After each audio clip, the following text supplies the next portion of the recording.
Good evening. I'm Kofi Mensah, and this is chale.news. Tonight, an NDC MP breaks ranks over speech arrests. A US court convicts a man for bribing Ghanaian officials while those officials walk free at home, and ECG is about to take your power for 8 hours a day, 7 days straight. Let's get into it. The speech arrest story keeps developing, and now the cracks are showing inside the NDC itself. Majority Chief Whip Roxanne Nelson Tefia-McPaw has publicly condemned the wave of arrests for speech-related offences, calling them counterproductive and warning they go against the government. This is a sitting MP from the ruling party, saying it out loud. That's not nothing. Yesterday, a lawyer claimed Mahama had made more such arrests in 18 months than Akufo-Addo did in 8 years. The anti-LGBTQ+ bill keeps producing new questions. Lawyer Martin Kapebu is arguing that Mahama Ayariga's removal as majority leader was tied to his insistence the bill was validly passed, directly contradicting Speaker Bagbin. If true, Parliament's biggest reshuffle in years wasn't just administrative, it was about a law. This one deserves your full attention. Asante Berko has been convicted in a US court for paying over $1 million in bribes to Ghanaian government officials. Not one of those officials has been charged in Ghana. Not one. Professor Kwaku Asare has published a detailed breakdown of exactly what Ghana's anti-corruption system must do. Full breakdown on chale.news. Galamsey, the Forestry Commission's own Western Regional Manager, has admitted it.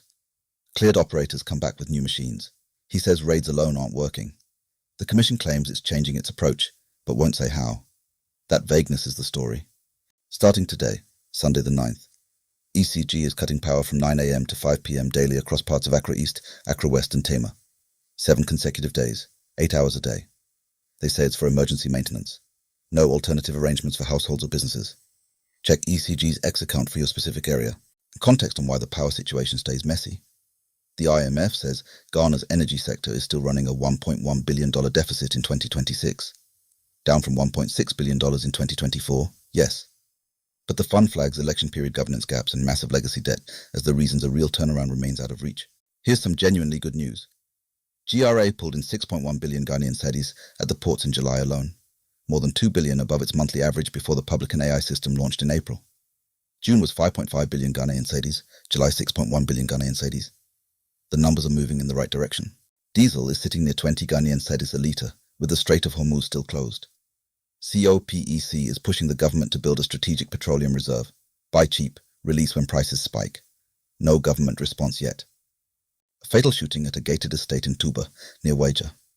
Mohammed Rahman, 54, was killed. His wife was shot too. 2 brothers, Adams Ada Almeida and Balabayan, are now in custody, with one allegedly admitting to firing the weapon. Police are still hunting a third man thought to have supplied the gun. Remember the KIA officer caught on video demanding breakfast money from a passenger?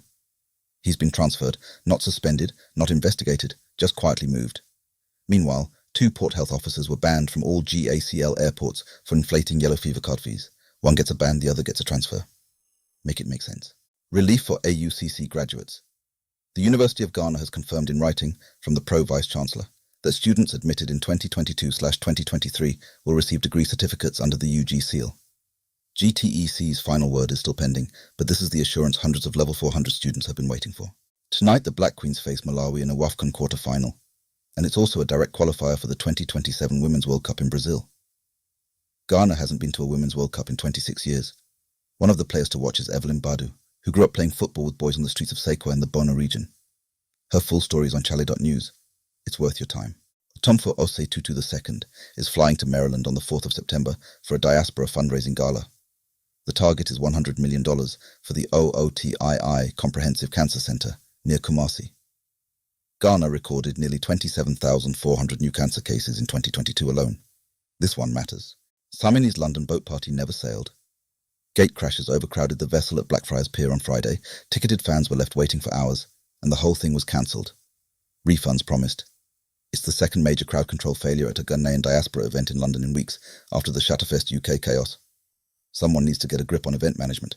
The Black Meteors have a real shot at ending a 24-year Olympic football absence. Egypt hosts the 2027 U23 AFCON in November. Only the 2 finalists go to LA 2028. CAF cut Africa's allocation from 3 spots to 2, so the margin for error is thin. Qualifying starts September 2026. That's your Sunday evening digest. Every story we covered tonight and more is waiting for you at chale.news. Stay informed, Chale. Good night.